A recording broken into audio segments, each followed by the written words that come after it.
Farakka ব্যারেজের up এবং down 120 kilometre রক্ষণাবেক্ষণের সম্পূর্ণ দায়িত্ব পুনরায় কেন্দ্রীয় সরকারকে গ্রহণ করে গঙ্গা ভাঙন রোধ করতে হবে এবং গঙ্গা ভাঙনের ফলে ক্ষতিগ্রস্ত সমস্ত জনসাধারণের অবিলম্বে পুনর্বাসন ও ক্ষতিপূরণের দাবিতে মুর্শিদাবাদ ও মালদা জেলা তৃণমূল কংগ্রেস কমিটির ডাকে ফারাক্কা বাসস্ট্যান্ডে 5 দিনব্যাপী গণ অবস্থান কর্মসূচির আজ পঞ্চম দিন এবং ফারাক্কা পিটিএস মোড়ে বিক্ষোভ সমাবেশে উপস্থিত ছিলেন জঙ্গিপুর সাংগঠনিক জেলা তৃণমূল কংগ্রেসের সভাপতি তথা সাংসদ খলিলুর রহমান, শামসেরগঞ্জ বিধানসভার বিধায়ক আমিরুল ইসলাম, ফারাক্কার বিধায়ক মনিরুল ইসলাম, সুতের বিধায়ক ইমানি বিশ্বাস, বিধায়ক আকরুজ্জামান, সাংসদ আবু তাহের খান সহ একাধিক নেতা নেতৃত্বরা।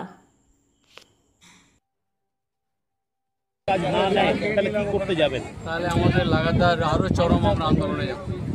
আমাদের জনপ্রতিনিধি সাধারণ মানুষ সকলে কিন্তু প্রস্তুত, মানসিকভাবে তৈরি যে কেন্দ্রীয় সরকার যদি আমাদের এই 120 কিলোমিটারের দাবি না মানে আমরা বৃহত্তর আন্দোলনে যাব।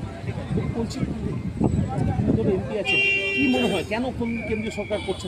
দেখুন 2005 সালে যে আমরা গতকালকে যে ঘরে বসে মিটিং করেছি সেখানে কালকে জানতে পারলাম যে এই ঘরটাতে বসে 2005 সালে চুক্তি হয়েছিল এই 120 কিলোমিটার, আর তারপরে 2017 সালে এই এনডিএ সরকার আসার পরে সেটাকে রাতারাতি তুলে দেয়।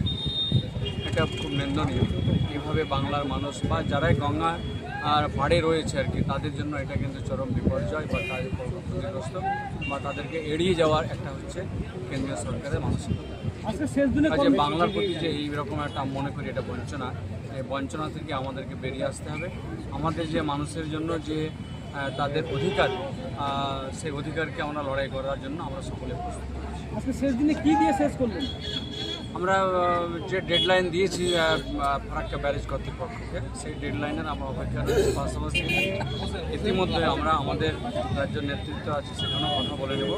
ডেডলাইনের সমানা পজিটিভ রেসপন্স পেলে খুব থ্যাঙ্কস, আর না হলে পরে আমরা কি অ্যাঙ্গেলে এগোবো আমরা সেদিনই ঠিক করে নেব।